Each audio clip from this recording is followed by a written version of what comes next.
Hey guys, long time no see. I hope everybody has been doing well. If you're new to my channel, hi, my name is Claire. And normally I do skits, but today we are doing a nail design. So buckle up. Whether you're learning something or you're just here for some white noise, let's get into it.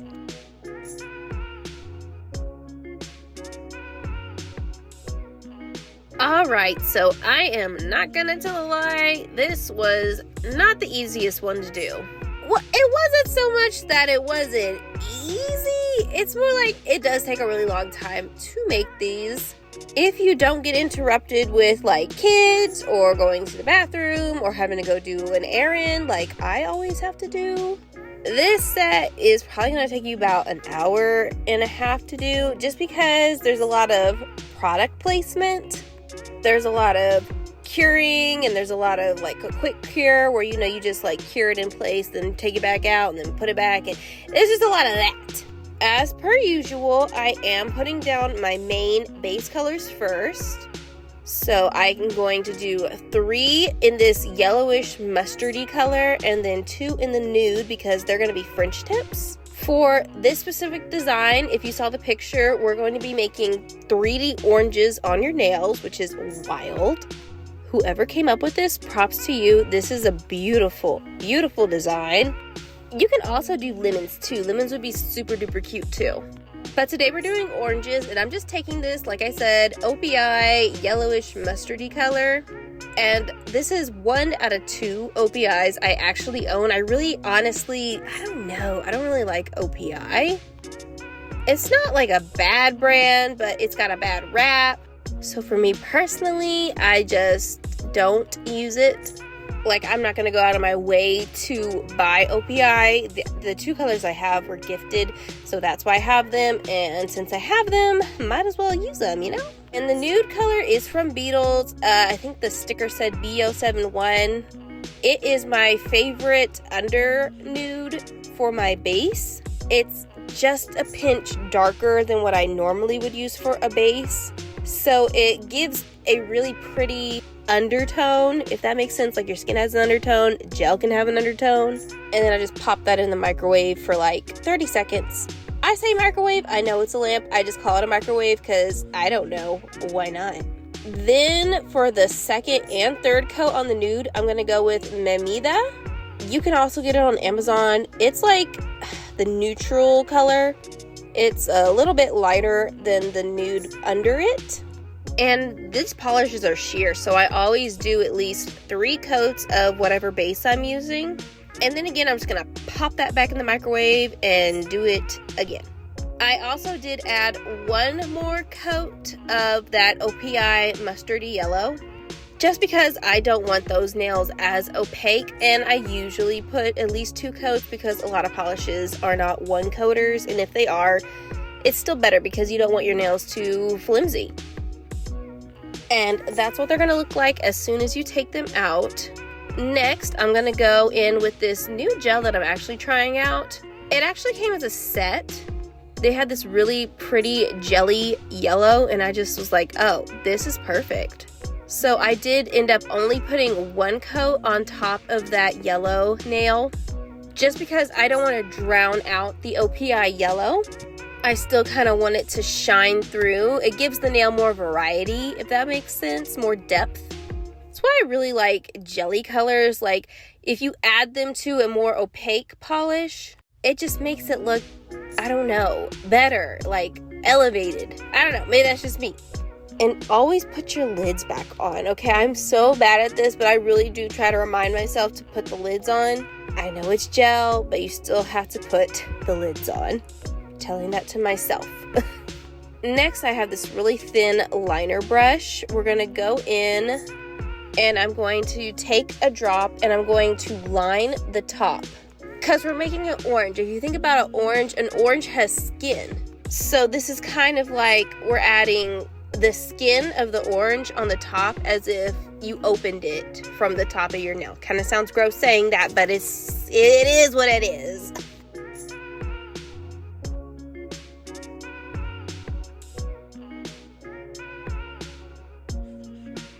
And this is what I was saying, that jelly colors really do elevate the nails. It just kind of ties it together because it is a different shade, but not too crazy different.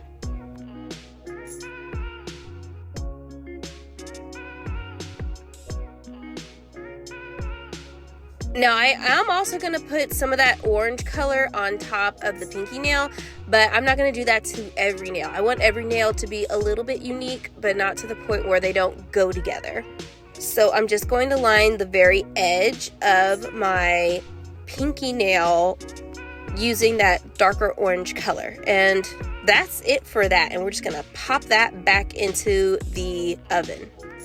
And we're not going to use that orange color anymore unless you decide to do a different design. Then you might, but for me, the orange color, that deeper orange color, we're done with it. And this is what they look like coming out. Now, you might notice that I didn't put an orange line anywhere on this one because I kind of want it to look like this one doesn't have skin. But I am going to go back in with that dark orange, what's left on my brush, and kind of rub it on there just to give that orange nail more dimension, to make it look more like natural. Because in nature, lemons, oranges, all those kinds of different fruits, they're not all the same color all the way through. That doesn't look natural. So I'm just going to take whatever residue I have from that darker orange and just kind of rub it back and forth on a couple of the nails.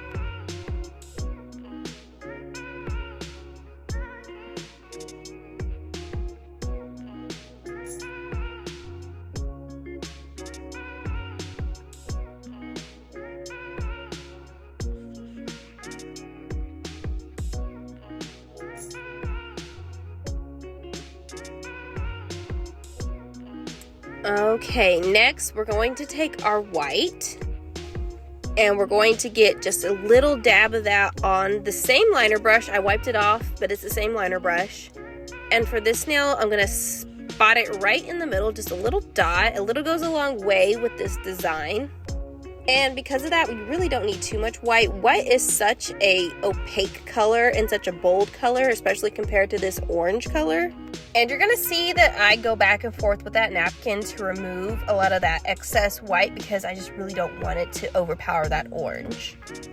I'm gonna take another little dot and ever so gently line that orange and where the yellow meet, so I can make that separation between where the peel ends and where the actual fruit, I guess, begins, even though it's all fruit, but you know what I mean, the part that you like eat. And it doesn't have to be perfect because oranges aren't perfect in nature, but it shouldn't be crazy messy at the same time to where you're losing any of that darker orange. And from there, we're going to make very, very thin, long triangles. That's the best way I can put it. It looks like really thin, long triangles. And at the edge of those triangles where the longer line is, we're actually going to make a C, so it kind of seamlessly blends into the longer triangle, just so it's not like a T. I hope that makes sense. We're looking for a C, not a T.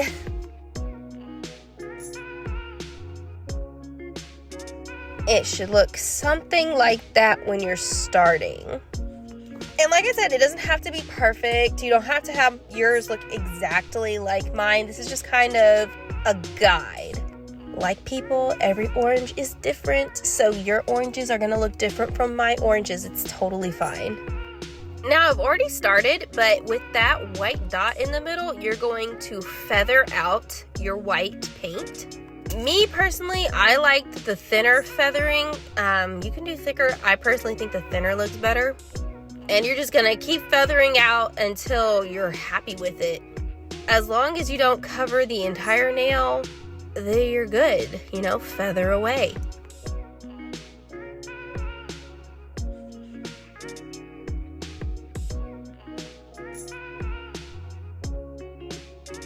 And that's what this orange slice is gonna look like. And this is basically the base. We're done actually with paint for this one. I lied. We're gonna come back with the white, but not for much later. The next peels or orange slices that I'm doing, it's just gonna be the same thing, so I'm just gonna speed up this little segment. But I'm basically doing the same thing, so nothing new.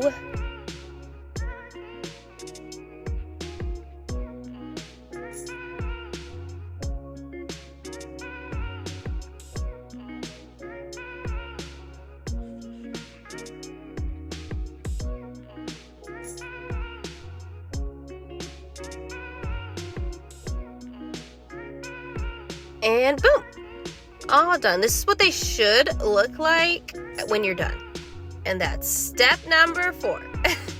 I'm just gonna clean my brush off now because we will be using this again. I did do this entire design with just this brush, so there's a lot of cleaning, and I do use alcohol to clean it if you were curious. I do not use acetone if I can avoid it. It just kind of damages my brushes and I don't like it.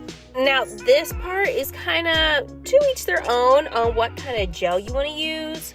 I did end up using McCart's rhinestone glue, just because it was the perfect consistency.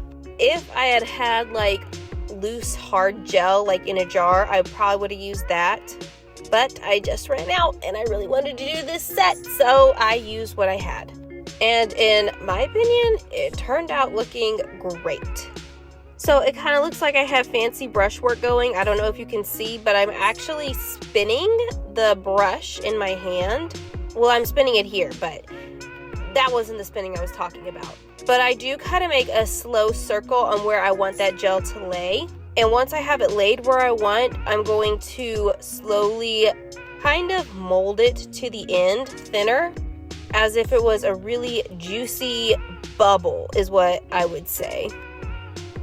And I'm going to do it again. I'm going to drop it, swirl it a little bit so it gets to where I want it exactly. And then I'm going to very lightly drag it down. And this part is what took forever.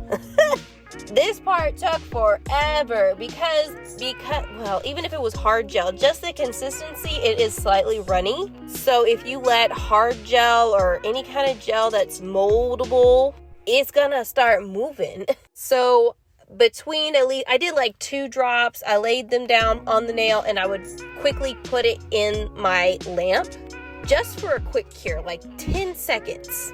A quick cure is not a full cure, but it's enough of a cure to make your gel stay in place until you're ready for your full cure. I am definitely gonna speed these clips up because this literally took forever and I'm just doing the same motion. But if you watch me now, that gel is spinning slowly on my brush for the same reason, because it will drip off if it's not being moved. That's why I say this is kind of beginner friendly, kind of not, and it takes forever. But I'm gonna stop talking and speed up this clip because, yeah, we're gonna be here forever if I don't.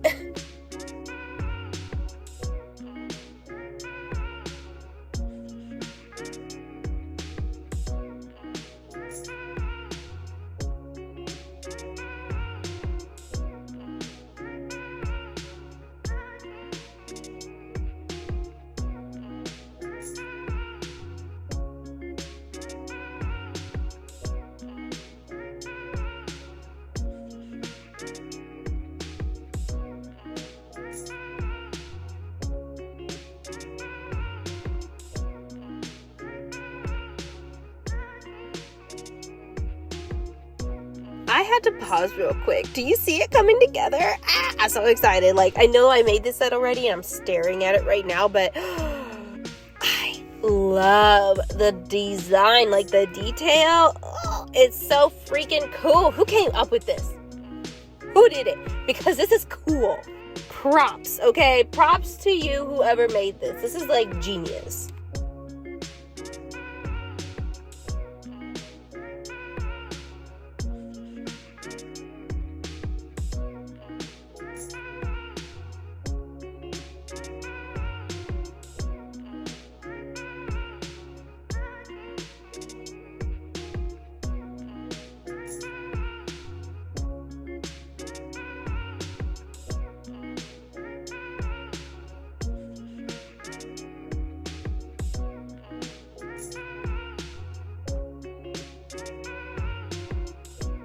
Okay, whew. Okay, one more cure in the lamp, like the full cure, and the little, I don't know, what do you call that? The skin, I guess, is done. While that's curing, I am going to pull out my white again, because we're going to be adding very thin lines on top of our, I'm gonna call it skin, I don't know what it's called, as well as we're gonna make cute little Frenchies. I thought about doing the whole thing in oranges, but then I was like, maybe that's too many oranges. I haven't seen a full set of just oranges, and I think that would be too much. But to each their own. If you want to do a full set of just oranges, go right ahead. It's super cute. It's just not what I ended up doing. But I am in full support of full oranges. So I'm just going to do my basic Frenchie that I do every time. If you want a tutorial on the Frenchies, leave it down in the comments below. I honestly used to struggle so bad with Frenchies. I think a lot of us do. And I don't know why. Probably because we're perfectionists and we just want it perfect. And it's really hard to get a Frenchie perfect. But yeah, I can do a tutorial on how you can do it. I know a few ways to do it, but now I just freehand them.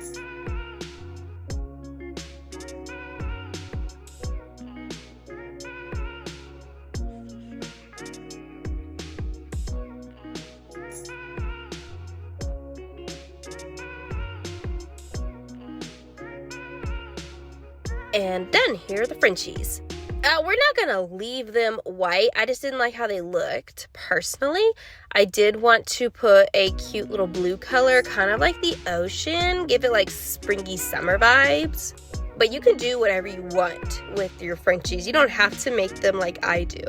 I just really like this blue shade. It kind of gives me spring, summer, but if you want to make your Frenchies pink or green or orange or white, which is whatever you want. I also actually did go back and add a velvet cat eye. I just thought that would just finish it off. And yeah, that's what I'm doing right now.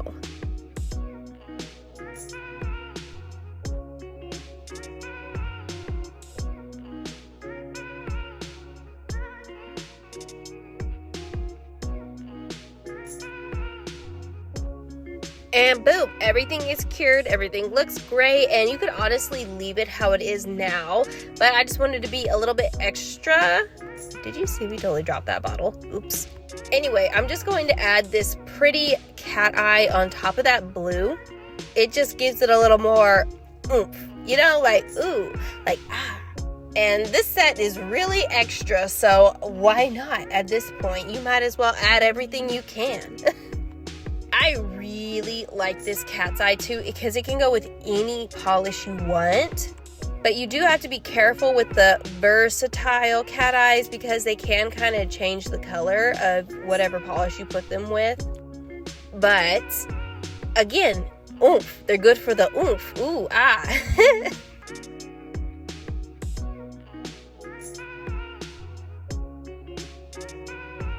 Ooh, now we're getting into my favorite part about the cat eye. I love messing with it.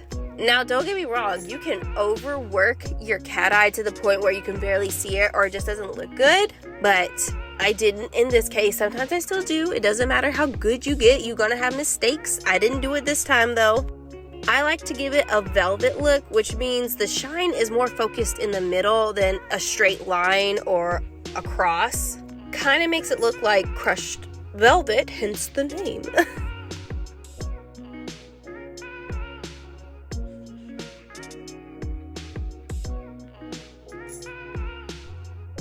And now, finally, we are done. Look, the video says 25 minutes, but I swear, I was sat here for like an hour doing just this and... So to finish off this set, I am going to be going in with one of my favorite top coats, which is currently the Beetles top coat. I like a thicker top coat, and Beetles definitely is on the thicker side of top coats. But if you do like a thinner, like more watery top coat, I do highly recommend Macart's. It's just a bit thinner in consistency. And personally, I don't like that because I want my nails to be thick. I want them to feel like you just walked out of the salon, and I just don't like that thin. But I could see where you could use thin too, so it's not a bad thing. It's just not what I like. You might be able to tell I'm not top coating it like normal because I can't, because it's 3D. And I want it to stay 3D, so I have to kind of brush in a circular motion all the way around the nails, making sure to get into the grooves. The French tips, you just polish them the same as you always have, but the 3D ones are a bit different because you want to make sure that you cover every little nook and cranny, and there's going to be a lot of them on the orange slices.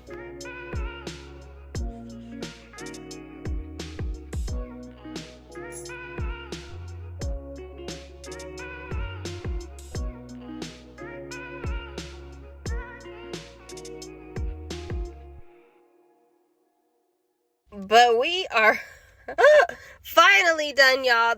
It felt like it took forever and a day, but it was really fun to make these. Like, these were so fun to make. I'm going to show you every single polish I did end up using.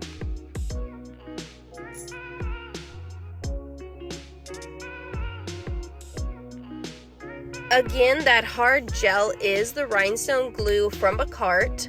Being a nail artist, you use a lot of different things for a lot of different reasons. So just because it says glue doesn't mean it can't be used for other things. Just, keep it in mind. But here they are. I am going to put up a little video of them. But I hope you enjoyed today's video, guys. They are just simply stunning. I love them. If you try to remake these, please tag me. I want to see what y'all do. My socials will be below, and I can't wait to see what y'all create. Bye, guys.